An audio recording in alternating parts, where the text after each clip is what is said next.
Hello and welcome to the Indian Express news analysis. तो दोस्तों आज की डेट है 13 मार्च ऑफ 2019 और यहां हम डिस्कस करते हैं वो सारे इंपॉर्टेंट आर्टिकल्स जो आपके एग्जाम पर्सपेक्टिव से काफी ज्यादा इंपॉर्टेंट होते हैं। So if you are preparing for IAS, NDA, CDS, CPF और SSC, this video is gonna be really helpful for you. तो सबसे पहले देखते हैं कि वो कौन से आर्टिकल्स है जो आज हमें यहाँ डिस्कस करने हैं। उससे पहले आज का जो कोट है वो है रॉबिन एस शर्मा के द्वारा, जो कहते हैं your I can is more important than your IQ. तो मतलब अगर आप कुछ भी अचीव करना चाहते हैं तो उसमें कुछ बिलीफ सिस्टम या जो इच्छा शक्ति की जरूरत है, अगर आपके पास वो नहीं है तो आपके पास भले ही कितने ज्यादा यहाँ पे स्किल्स हो तो आप उसे अचीव नहीं कर पाएंगे। तो अपने ऊपर थोड़ा बिलीफ रखने की जरूरत है अगर आपको कोई भी यहाँ पे जो है प्लेटफॉर्म पे पहुंचना या कुछ भी अचीव करना है। अब चलते हैं यहाँ पे एडिटोरियल पेज पे। एडिटोरियल पेज पे लेफ्ट साइड पे जो पहला आर्टिकल है ये बेसिकली शरद पवार के बारे में आया है, जिन्होंने डिसाइड किया है कि वो लोकसभा के जो आने वाले इलेक्शन है उसमें नहीं लड़ने वाले हैं। तो उसके बारे में पूरी कमेंट्री चल रही है लेफ्ट साइड वाले आर्टिकल में, तो बिल्कुल इंपॉर्टेंट नहीं है तो नहीं डिस्कस करेंगे। उसके बाद जो सेंटर में आर्टिकल आया है ये डिस्कस कर रहे हैं कि जो बीजेपी और कांग्रेस के बीच में जो सेक्युलरिज्म का कॉन्सेप्ट है, हिंदुत्व का क्या है, तो वो सारी चीजें डिस्कस की जा रही है जो कि एग्जाम पॉइंट ऑफ व्यू से बिल्कुल भी इंपॉर्टेंट नहीं है, तो डिस्कस नहीं करेंगे। लेकिन नीचे वाला आर्टिकल जो आप यहाँ पे देख रहे हैं लेफ्ट साइड पे, ये बेसिकली है कस्टोडियल किलिंग पे। तो जैसे हमने कल भी डिस्कस किया था कि यहाँ पे 6 ऐसे लोग थे जिन्होंने कोई भी गुनाह नहीं किया था, उसके बावजूद जो है इन्होंने यहाँ पे जो है अपना पूरा यहाँ पे कार्यकाल यहाँ पे बिताया है, कहाँ पे, जेल में। तो बेसिकली हमारे जितने भी जेल हमारी कंट्री में, यहाँ पे जो प्रॉब्लम है कस्टोडियल किलिंग की काफी ज्यादा बढ़ जाती है, क्योंकि आधे से ज्यादा जो इनमेट्स है वो बेसिकली अंडर ट्रायल्स है, मतलब उनका जो गुनाह है वो अभी तक साबित नहीं हुआ है। अगर उन पे यहाँ पे अत्याचार होता है या फिर मान लीजिए उनको यहाँ पे जो अच्छे यहाँ पे एनवायरमेंट नहीं मिल पाता है, तो कहीं ना कहीं जो है यहाँ पे सवाल उठाए जाते हैं ह्यूमन राइट कमीशन के द्वारा भी। तो यहाँ पे इस आर्टिकल में तो ऐसे कुछ इंपॉर्टेंट पॉइंट्स नहीं है, लेकिन हम लोग जो है यहाँ पे एक्सट्रैक्ट करेंगे बाकी जो यहाँ पे आर्टिकल्स आए हुए थे, तो उनको हम यहाँ पे डिस्कस करेंगे रिलेटेड टू कस्टोडियल किलिंग। और आपके किसी भी एग्जाम यानी कि एसए में आ सकता है, आपके यूपीएससी के या फिर सीएपीएफ के एग्जाम में। नेक्स्ट जो आर्टिकल है ये बेसिकली अयोध्या से रिलेटेड है। तो सैटरडे और मंडे के न्यूज़पेपर में हमने 2 इंपॉर्टेंट आर्टिकल डिस्कस किए थे अयोध्या के मीडिएशन से रिलेटेड, उसी में मैंने आपको कंटेक्स्ट भी समझाया हुआ है। लेकिन इस आर्टिकल में डिस्कस किया जा रहा है इसका हिस्टोरिकल कॉन्सेप्ट, कि यहाँ पे कुछ जो हिस्टोरियंस है, लेफ्टिस्ट हिस्टोरियंस, वो नहीं मानते कि यहाँ पे जो है पहले यहाँ पे जो बाबरी मस्जिद हुआ करता था, यहाँ पे जो है राम का भी मंदिर हुआ करता था। तो यहाँ पे बहुत सारे लोग यहाँ पे हिस्ट्री में जाके बताते हैं कि इसमें से कुछ चीजें सच है, कुछ चीजें गलत है, लेकिन एग्जाम पॉइंट ऑफ व्यू से इतना इंपॉर्टेंट नहीं है। लेकिन जो मीडिएशन का पूरा प्रोसेस है वो शायद आपकी इंटरव्यू के लिए काफी फायदेमंद हो सकता है। तो उसके बारे में मैंने आपको सैटरडे और जो मंडे का न्यूज़पेपर एनालिसिस था उसमें बताया हुआ है। यहाँ पे चलते हैं नेक्स्ट पेज पे, जहां पे हम वुमेन इन पार्लियामेंट के बारे में डिस्कस करेंगे। तो यहाँ पे बहुत सारे यहाँ पे इंस्टेंसेस के बारे में बताया गया कि जितने भी वुमेन से जिन्होंने पार्लियामेंट में जाके यहाँ पे इलेक्ट हुई हैं, तो उनको बहुत सारी छोटी छोटी प्रॉब्लम्स उन्हें फेस करनी पड़ी है। जैसे कि मान लीजिए कि यहाँ पे अगर आपको फैमिली भी संभालनी है, आपका कोई बेबी भी है, तो उसके लिए कोई आपके पास फैसिलिटीज अवेलेबल नहीं होती है पार्लियामेंट में। उसके बाद अगर मान लीजिए आपको कोई बहुत रिमोट एरिया में मूव करना है, तो आप एज अ वुमेन आपके लिए बहुत सारे चैलेंजेस हो सकते हैं, उसके लिए भी कोई प्रोविजन अवेलेबल नहीं है। और फिर हम डिस्कस करेंगे कि कौन से मेजर चैलेंज है जिसकी वजह से जो है वुमेन्स की जो रिप्रेजेंटेशन है पार्लियामेंट में काफी ज्यादा कम नजर आती है हमारी कंट्री में। अगला आर्टिकल काफी इंपॉर्टेंट है, यहां पे हम डिस्कस करेंगे ऑफिशियल सीक्रेट एक्ट के बारे में, क्योंकि आप जानते हैं ये जो पूरा एक्ट है ये बेसिकली ब्रिटिश एरा से आता है। तो यहाँ पे इसमें बहुत सारे लेकुनास अभी भी एग्जिस्ट करते हैं। तो यहाँ पे हम और भी डिस्कस करेंगे कि कैसे जो है ऑफिशियल सीक्रेट एक्ट में रिफॉर्म्स की जरूरत है, और इसमें जो इंपॉर्टेंट सेक्शंस है उसको हम यहाँ पे काफी ज्यादा डिटेल में डिस्कस करने वाले हैं। अब जैसे कि आप जानते हैं हर वीडियो में हम डिस्कस करते हैं पर्टिकुलर कंट्री को। आज की कंट्री का नाम है कोलंबिया। कोलंबिया आपको बेसिकली साउथ अमेरिकन कॉन्टिनेंट में नजर आएगा, और यहाँ पे उसकी कैपिटल आप देख सकते हैं सेंटा फे डी बोगोटा। उसके साथ साथ यहाँ पे आसपास की कंट्रीज देखिए जो इसके बॉर्डर्स को टच करती है, जैसे कि यहाँ पे आप वेनेजुएला आप देख रहे हैं, काफी ज्यादा न्यूज में है। इसकी कैपिटल बेसिकली कैराकस है, फिर ब्राजील आपको नजर आएगा, फिर पेरू है, फिर इक्वाडोर है, फिर ऊपर अगर जाएंगे तो आपको सेंट्रल अमेरिकन जो यहाँ पे एरिया है यहाँ पे आपको पनामा नजर आएगा। यहाँ पे पनामा में एक इंपॉर्टेंट लोकेशन है पनामा कैनल, जो कनेक्ट करता है यहाँ पे पैसिफिक और अटलांटिक से। तो जो पनामा कैनल है बेसिकली जो है वो एक आर्टिफिशियल यहाँ पे कैनल बनाई गई है। अब और इसको बारे में आपको पता होना चाहिए कि जो इक्वेटर है वो पास करता है यहाँ पे कोलंबिया से, आप यहाँ पे देख सकते हैं। तो आपके लिए इंपॉर्टेंट हो सकता है कि साउथ अमेरिका में से कौन कौन सी कंट्रीज में से इक्वेटर पास हो सकता है। तो ये जो क्वेश्चन है आपके लिए बन सकता है किसी भी एग्जाम में।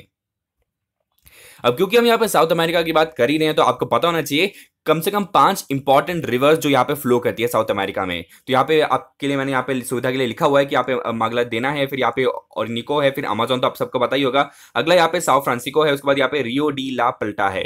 तो ये जो कुछ इंपॉर्टेंट रिवर सिस्टम है जो आपको यहाँ पे साउथ अमेरिकन कॉन्टिनेंट में नजर आएंगे। अब चलते हैं यहाँ पे नेक्स्ट क्वेश्चन की कि who will chair the inter ministerial steering committee of the national mission on transformative of mobility and battery storage. तो इससे पूरा यह फायदा ये होने वाला है कि कैसे जो है हम इलेक्ट्रिक व्हीकल का ज्यादा इस्तेमाल करेंगे हमारी कंट्री में। तो इस पर्टिकुलर इंटर मिनिस्ट्रियल कमेटी को हेड करने वाले अमिताभ कांत, जो कि basically CEO of NITI Aayog.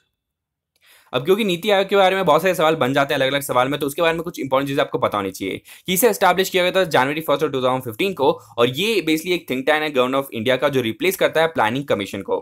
अब अगर इसकी बात करेंगे तो इसका जो कोर वैल्यू है, इसमें दो हमने यहाँ पे हब्स बनाए हुए हैं।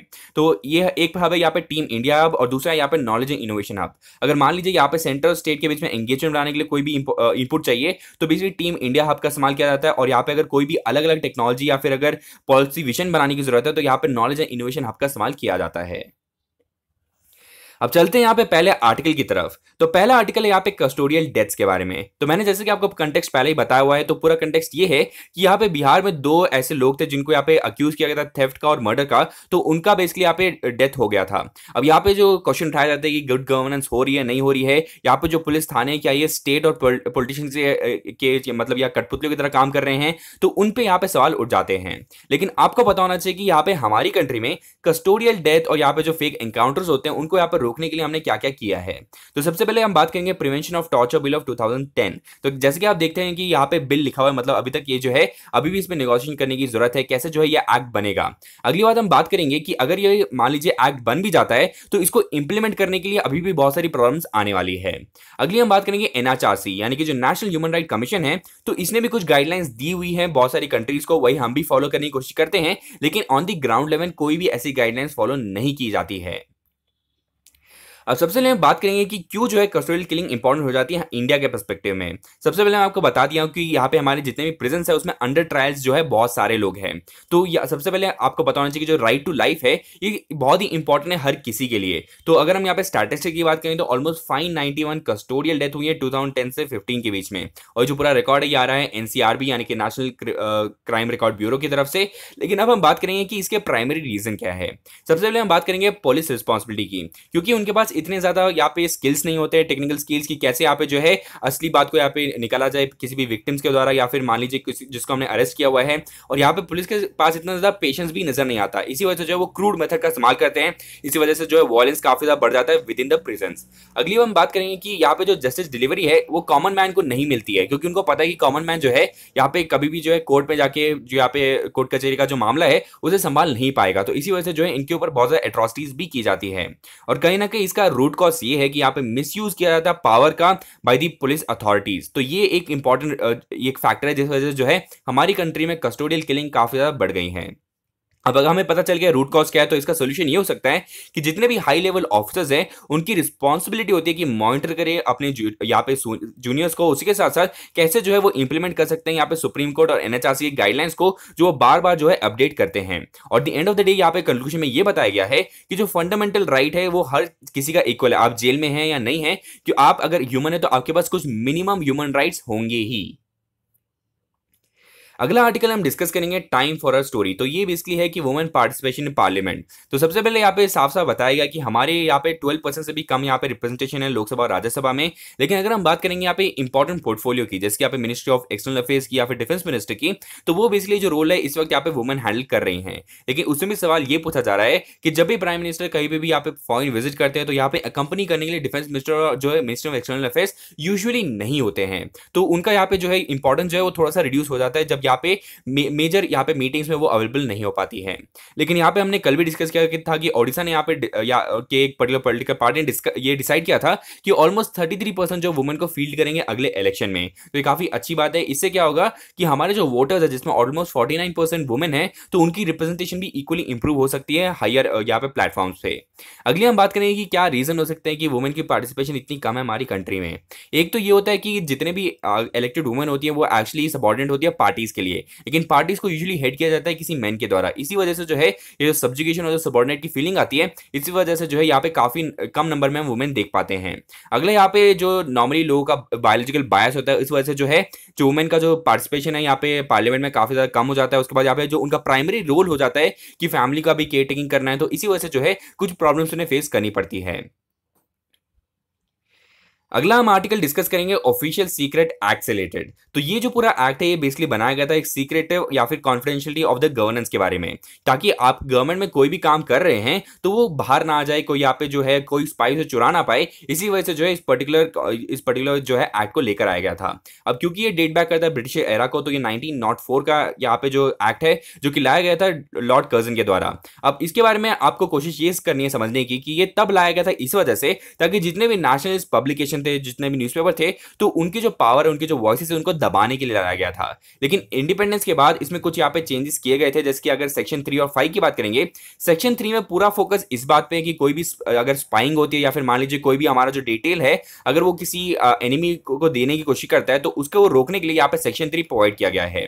और अगर सेक्शन 5 की बात करता है, ये डील करता है कि कोई भी इंसान जो है कोई भी इंपॉर्टेंट इंफॉर्मेशन या कोई पासवर्ड या कोड या फिर प्लान जो है किसी भी बाहरी इंसान को नहीं दे सकता है। तो ये दो इंपॉर्टेंट सेक्शन है जो काफी इंपॉर्टेंट होंगे इस पर्टिकुलर एक्ट में।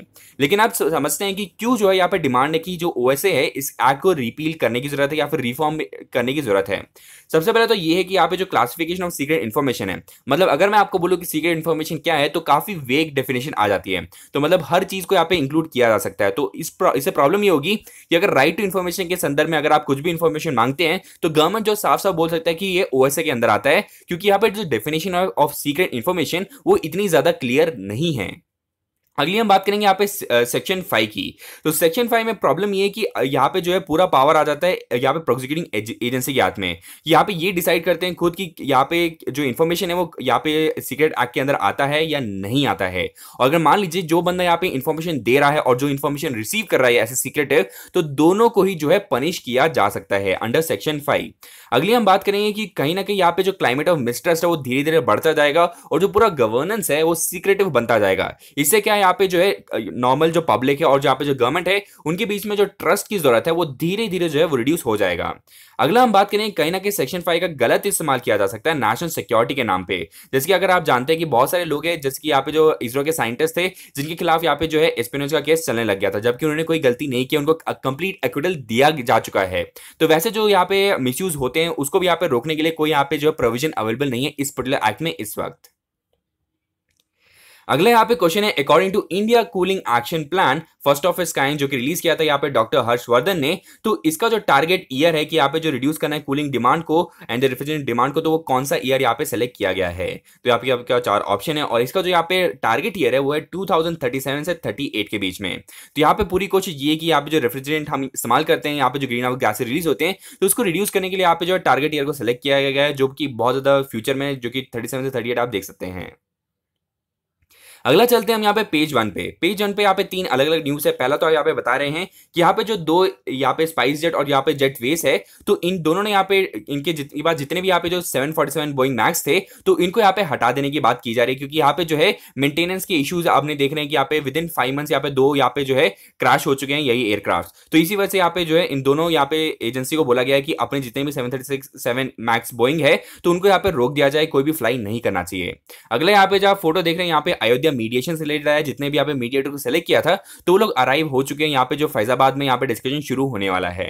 अगला नीचे वाला जो आर्टिकल आप जानते हैं यूएनएससी में यहाँ पे जो वोटिंग होने वाली है, तो यहाँ पे इंडिया कोशिश कर रहा है कि यहाँ पे कंप्लीटली डिप्लोमेटिक का इस्तेमाल कर सके सारी कंट्रीज के साथ और नेगोशिएशन कर सके कि यहाँ पे मसूद अजहर को जो है ग्लोबल टेररिस्ट का दर्जा दे दिया जाए।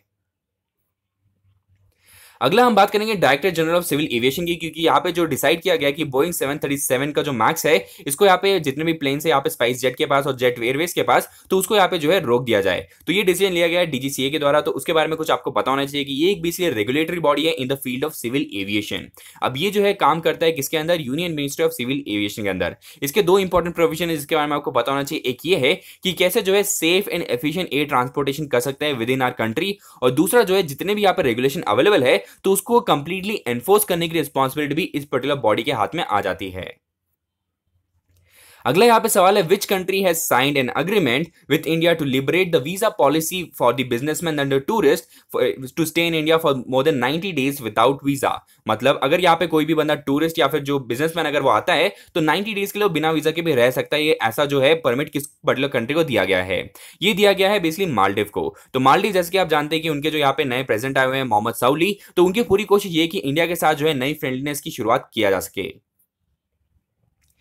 अगला यहाँ पे जो आर्टिकल आया वो है ड्राफ्ट एनआरसी के बारे में। तो जैसे कि आप जानते हैं कि इलेक्शन ईयर आ चुका है, यहाँ पे जो है अपडेट्स भी आ चुकी हैं। तो यहाँ पे क्लैरिफिकेशन देते हुए इलेक्शन कमीशन ने ये बोला है कि एनआरसी का जो ड्राफ्ट बना था और जिन लोगों को इंक्लूड नहीं किया गया है तो उनको बेसिकली यहाँ पे इलेक्शन के राइट फिर भी दिए जा रहे हैं। क्यों? क्योंकि इलेक्शन कमीशन ने साफ साफ बोल दिया है कि जो ड्राफ्ट एनआरसी है उसको हम यहाँ पे इस वक्त नहीं मानने वाले हैं। तो वही पूरा आर्टिकल आया हुआ है। अब एनआरसी के बारे में कुछ इंपॉर्टेंट फैक्ट्स आपको ये पता होना चाहिए कि एनआरसी जो है इस वक्त सिर्फ असम में हुआ है, जिसमें उन लोगों को यहाँ पे पूरी कोशिश ये है कि आइडेंटिफाई कर सके कि कितने लोग जो है वो इलीगल माइग्रेंट है। अभी इसका जो पहला एनआरसी है वो बेसिकली 1951 के सेंसस के तुरंत बाद हुआ था, लेकिन उसके बाद से कभी भी कंटिन्यू नहीं किया गया था। लेकिन जो फाइनल ड्राफ्ट है, फाइनल और सेकंड ड्राफ्ट जो बना था वो बना था जुलाई 30 को 2018 में। लेकिन आपको समझना ये है कि काफी ज्यादा कॉन्ट्रोवर्शियल बन गया था जब से यहाँ पे सिटीजन अमेंडमेंट बिल की भी बात कर रहे थे।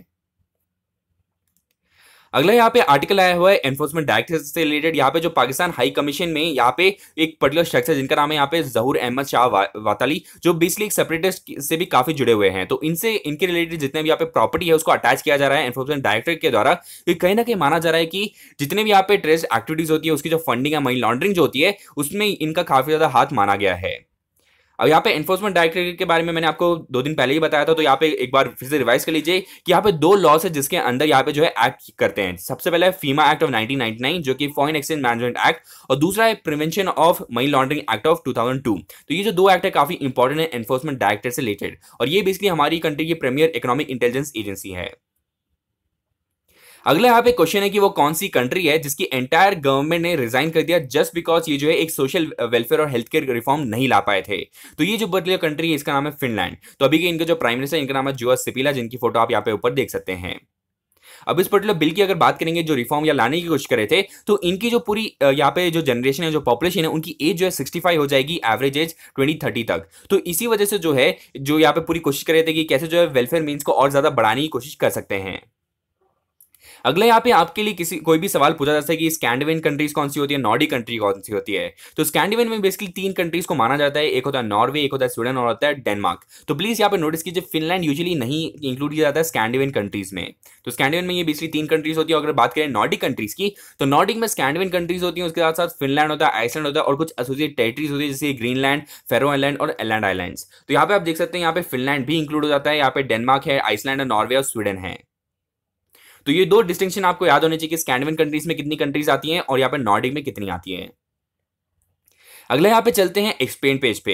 एक्सप्लेन पेज पे जो आर्टिकल आया वो है मॉडल कोड ऑफ कंडक्ट के बारे में। तो ये हमने पहले भी डिस्कस किया, लेकिन इसमें थोड़ा डिटेल और दिया हुआ तो डिस्कस करेंगे। तो पूरा कंटेक्स्ट ये है कि यहाँ पे जो है इलेक्शन कमीशन ने ये ऑर्डर दिया है कि अगर विंग कमांडर अभिनंदन का अगर आप इस्तेमाल कर रहे हैं कहीं पे भी यहाँ पे पोस्टर में, तो उसको प्लीज हटा दीजिए। तो ये सबसे पहले इलेक्शन कमीशन ने बोला है। अगर हम समझते हैं कि यहाँ पे जो फिलॉसफी क्या है मॉडल कोड ऑफ कंडक्ट की, तो ये जो बेसिकली कंसेंसस डॉक्यूमेंट की तरह है कि जितनी पॉलिटिकल पार्टीज है यहाँ पे लिखे हुए हर गाइडलाइंस को फॉलो करेंगे। इससे क्या है कहीं ना कहीं यहाँ पे हाई स्टैंडर्ड्स ऑफ जो मोरालिटी को फॉलो किया जाएगा। यहाँ पे जो है आप म्यूचुअल रिस्पेक्ट देंगे बाकी पॉलिटिकल पार्टीज को भी। अगली बात हम करेंगे कि यहाँ पे जो पहली बार इसे लगाया गया था वो लगाया था केरला में, जब यहाँ पे इलेक्शन हुआ था 1960 में। अब यहाँ पे हम डिस्कस करेंगे कुछ और इंपॉर्टेंट चीज कि कैसे जो है यहाँ पे परमिट करता है कि जो यहाँ पे पावर मिसयूज ना हो। एक बात आपको ये समझनी है कि कोई भी अगर मिनिस्टर है तो अपना जो यहाँ पे जो व्हीकल गवर्नमेंट को के द्वारा दिया गया है उसका इस्तेमाल नहीं कर सकता किसी भी यहाँ पे पार्टी प्रमोशन के लिए। अगर मान लीजिए आपको कहीं से एक जगह से दूसरी जगह जाना है तो आप इसलिए गवर्नमेंट प्रॉपर्टी का इस्तेमाल नहीं कर सकते हैं। उसी के साथ साथ अगर आपको यहाँ पे मान लीजिए प्रमोशन करना है तो एडवर्टाइजमेंट का जो पैसा है वो कभी भी पब्लिक मनी के द्वारा नहीं आने वाला है। इसमें बेसिकली एक एक्सेप्शन ये है कि अगर मान लीजिए कहीं पे फ्लड आ जाता है, अर्थक्वेक आ जाता है और गवर्नमेंट ने डिसाइड किया कि यहाँ पे जो है रिफॉर्म जो है पैकेज प्रोवाइड करना है, तो तब जो है ये मॉडल कोड ऑफ कंडक्ट के खिलाफ नहीं होगा। लेकिन यहाँ पे एक इंपॉर्टेंट सवाल जो है आपकी किसी भी एग्जाम में पूछा जा सकता है वो ये है कि क्या social media model code of conduct के अंदर आता है या नहीं आता है, क्योंकि सोशल मीडिया को रेगुलेट करना काफी मुश्किल है। लेकिन उसके संदर्भ में भी यहाँ पे इलेक्शन कमीशन ने ये बोला हुआ है कि यहाँ पे जितने भी पॉलिटिशियंस है जो पार्टिसिपेट कर रहे हैं तो उनकी यहाँ पे ईमेल आईडीज, यहाँ पे जो फेसबुक के, यूट्यूब के जितने भी अकाउंट्स है तो उसको बेसिकली सरेंडर करना होगा इलेक्शन कमीशन को, ताकि वो उसे मॉनिटर कर सके। अगला यहाँ पे मैंने आपको जैसे कंटेक्स्ट बताया कि विंग कमांडर अभिनंदन के फोटो का कोई भी इस्तेमाल कर रहा है इस वक्त कोई पॉलिटिकल पार्टी, तो उनको बेसिकली वो विड्रॉ करने की जरूरत है। लेकिन अगर हम बात करें कि ये जो एमसीसी अप्लाई होता है वो होता है जिस दिन यहाँ पे डेट यहाँ पे इन्फॉर्म की जाती है, जिसकी अगर मार्च 10 यहाँ पे अगर डिसाइड किया गया है, यहाँ पे इलेक्शन कमीशन सामने आके बोल रहा है कि ये इस डेट से अगर जो है इलेक्शन होने वाले हैं तो उसी डेट से जो है एमसीसी को अप्लाई कर दिया जाता है। अब इसको रेगुलेट करने के लिए बहुत सारे यहाँ पे ऐप भी आ गए, जैसे कि सी विजिल ऐप का मैंने एग्जाम्पल दिया हुआ है। लेकिन आपको एक चीज ये समझनी है कि इसका एक इंपॉर्टेंट सवाल ये पूछा जाता है कि इसकी कोई लीगल बैकिंग नहीं है, मतलब यहाँ पे पार्लियामेंट ने लॉ पास करके एमसीसी को यहाँ पे नहीं बनाया है। तो इलेक्शन कमीशन ने पहले तो इसे काफी फोर्स किया कि यहाँ पे लीगलाइजेशन होना चाहिए, इसकी लीगल बैकिंग होनी चाहिए। लेकिन फिर उन्होंने डिस्कस किया कि अगर इसको लीगल बना देते तो ये जो स्पीडी और जो रिस्पॉन्ड करते हैं हम लोग क्विकली, तो वो शायद इफेक्ट हो सकता है, क्योंकि अगर कोई भी अगर इशू आ जाता है तो सुप्रीम कोर्ट के पास चला जाएगा, उसमें डिले आएगा। तो बेसिकली पूरा एसेंस एमसीसी का ये है कि क्विक रिस्पॉन्स दिया जा सके। इसी वजह से यहाँ पे अब इलेक्शन कमीशन भी बोल रहा है कि इसको लीगल बैकिंग देने की जरूरत नहीं है, अगर दे देते हैं तो बहुत ज्यादा डिले हमें देखने को मिलेंगे। अगला अगर यहाँ पे एग्जाम्पल की बात करेंगे तो यहाँ पे बहुत सारे जो चीफ मिनिस्टर है जिन्होंने यहाँ पे ऑफिशियल पर्पस के लिए यहाँ पे जो अगर कोई भी मशीनरी का इस्तेमाल किया है तो उनके ऊपर भी जो है एमसीसी एक्ट हुआ है। फिर एक और यहाँ पे एग्जाम्पल दिया जा रहा है अमित शाह और यहाँ पे आजम खान का, जिन्होंने यहाँ पे बहुत ज्यादा जो है प्रोवोकेटिव और प्रेजुडिशियल यहाँ पे अपने स्टेटमेंट्स दिए थे, जिस वजह से जो है एमसीसी के कोर्ट्स इन पे लगा दिए गए थे। अगला यहाँ पे क्वेश्चन है, who was appointed as a prime minister of Palestine. तो प्राइम मिनिस्टर जो पैलेस्टीन जो है इनको यहाँ पे बनाया गया है, जिनका नाम है मोहम्मद सतई। तो इसके साथ साथ आपको पैलेस्टीन की लोकेशन पता होनी चाहिए। आप यहाँ पे देख सकते हैं वेस्ट बैंक में आप देख सकते हैं, और यहाँ पे आप गाजा स्ट्रिप में आप देखेंगे, ये गाजा स्ट्रिप में आपको बेसिकली हमास मिलेंगे, और यहाँ पे जो मिलेंगे वेस्ट बैंक में फतेह। हमास बेसिकली यहाँ पे जो आपको मिलेंगे वो रेबल है, और जो कि फतेह है वो बेसिकली मॉडरेट से जो बातचीत करने के लिए तैयार है। उसके साथ आसपास की लोकेशन आप देखिए कि इजराइल आपको नजर आ रहा है, जिसके साथ पूरा इशू यहाँ पे चल रहा है। फिर ऊपर आप गोलन हाइट लोकेशन देख सकते हैं, काफी इंपॉर्टेंट है सीरिया और यहाँ पे इजराइल के बीच में। फिर यहाँ पे जॉर्डन देखिए, फिर डेड सी आपको नजर आएगा। अगले यहाँ पे जो है मुल्ला मोहम्मद उमर के बारे में, क्योंकि जो नई बुक रिलीज हुई है उसमें बताया गया है कि इस पर्टिकुलर शख्स की जो लोकेशन है जो कि तालिबान से बिलोंग करते हैं, तो ये काफी ज्यादा क्लोज से कहाँ पे यूएस की यहाँ पे जितने भी यहाँ पे जो इनके टारगेट साइट्स थे, तो इसी वजह से बोला जा रहा है कि कहीं ना कहीं यूएस की इंटेलिजेंस फेलियर थी। इसी वजह से जो है यहाँ पे मुल्ला मोहम्मद उमर काफी ज्यादा नजदीक रह रहे थे कहाँ पे, यूएस एम्बेसीज के आसपास। अगला यहाँ पे क्वेश्चन है डॉक्टर जोरस अल्फेरोज, जो यहाँ पे रिसेंटली पास हुए थे। तो ये काफी ज्यादा फेमस फिजिक्स थे, इनको नोबेल प्राइज भी दिया गया है। तो ये कौन सी कंट्री को बिलोंग करते हैं? तो यहाँ पे आपका 4 ऑप्शन है, रशिया है, जापान है, यूएसए और फ्रांस है। तो ये बिलोंग करते हैं रशिया को। इन्होंने काफी ज्यादा काम किया इलेक्ट्रॉनिक्स के फील्ड में, और एक पर्टिकुलर यहाँ पे इन्होंने चीज इन्वेंट किया जिसका नाम है यहाँ पे हेटेरो ट्रांजिस्टर। अगले यहाँ पे चलते हैं वर्ल्ड न्यूज में, वर्ल्ड न्यूज पेज 14। तो यहाँ पे डिस्कस किया जा रहा है कि यूएस ने बोला कि विड्रॉ करने वाले सारे डिप्लोमेटिक स्टाफ को जो वेनेजुला में काम कर रहे हैं, उसके साथ उन्होंने सलाह दी है इंडिया को भी कि वो जितना भी ऑयल खरीद रहे हैं वेनेजुला से, तो उसको भी जो है यहाँ पे कम कर दे। अगला क्वेश्चन है कि बताइए जो Kiru hydro electric power project है जो काफी ज्यादा रिसेंटली न्यूज में था, ये कहाँ कौन से रिवर में बिल्ड हो रहा है? तो यहाँ पे आपका 4 ऑप्शन है। तो ये बिल्ड हो रहा है बेसिकली चेनाब रिवर पे। अगले यहाँ पे वर्ल्ड न्यूज में एक और बात ये कि जो पाकिस्तान मिलिट्री है कोशिश कर रहा है कि उनके पास यहाँ पे न्यू माइन है जिसका नाम है रेकोडिक माइन, जहाँ पे कॉपर और गोल्ड मिलता है। तो यहाँ पे पाकिस्तान कोशिश कर सकता है बहुत सारे फॉरेन जो यहाँ पे कंपनीज उनको यहाँ पे बुला सकता है, ताकि उनकी इकोनॉमिक एक्टिविटीज में भी कुछ चेंजेस आ सके। राइट साइड पे जो आर्टिकल है ये बेसिकली बता रहे हैं कि यहाँ पे ब्राइबरी स्कैंडल के बारे में बाहर आया है, जहाँ पे जो है यूएस के बहुत बड़े बड़े कॉलेज में जो है यहाँ पे स्टूडेंट्स को यहाँ पे एप्लीकेशन दिए जा रहे थे जस्ट बिकॉज उन्होंने ब्राइब किया कुछ सेलिब्रिटीज को और कुछ यहाँ पे जो है ब्यूरोक्रेट्स को। अगला क्वेश्चन है यहाँ पे Rome statute was in news recently, ये कौन से ऑर्गेनाइजेशन से रिलेटेड है? तो यहाँ पे आपका 4 ऑप्शन है, आईसीसी है, यहाँ पे एफएओ यानी कि फूड एग्रीकल्चर ऑर्गेनाइजेशन है, फिर यूनाइडो है, फिर वर्ल्ड बैंक है। तो रोम स्टैट्यूट जो है ये रिलेटेड है इंटरनेशनल कोर्ट क्रिमिनल कोर्ट से रिलेटेड। तो जैसे कि आप जानते हैं मलेशिया भी अभी रिसेंटली 124 मेंबर बन चुका है आईसीसी का, इसी वजह से काफी ज्यादा न्यूज में आईसीसी यानी कि इंटरनेशनल क्रिमिनल कोर्ट। और आपको एक और इंपॉर्टेंट चीज ये पता होनी चाहिए कि आईसीजे और आईसीसी के बीच में डिफरेंस क्या है। आईसीजे जैसे कि आप जानते हैं कालभूषण जाधव का जो पूरा केस चल रहा है वो चल रहा है आईसीजे में, जो कि बेसिकली यूएन की बॉडी है। इसको एस्टैब्लिश किया 1946 में।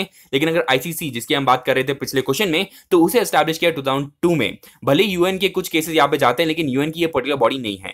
लेकिन एक चीज कॉमन दोनों में ये है कि इसका जो हेडक्वार्टर है या लोकेशन है वो आपको मिलेगी हेग में, जो कि नीदरलैंड में है। और अगर बात करते हैं यहाँ पे सब्जेक्ट मैटर की जिस बीच में यहाँ बात की जाती है, तो यहाँ पे अगर आईसीजे की बात करेंगे जहाँ पे कालभूषण जाधव का भी केस चल रहा है, तो वहाँ पे हम सॉवर्निटी बाउंड्री के बारे में डिस्कस करते हैं। लेकिन अगर यहाँ पे आईसीसी की बात करेंगे तो यहाँ पे हम जीनोसाइड से और यहाँ पे कोई भी अगर क्राइम अगेंस्ट ह्यूमैनिटी का कुछ केस होता है तो वो बेसिकली डिस्कस किया जाता है यहाँ पे आईसीसी में। अगले यहाँ पे अगर बात करेंगे आईसीजे की तो वो बेसिकली कंप्लीटली यूएन फंडेड है। लेकिन अगर यहाँ पे आईसीसी की बात करेंगे तो ये अलग अलग वॉलंटरी कॉन्ट्रीब्यूशन से बना हुआ है।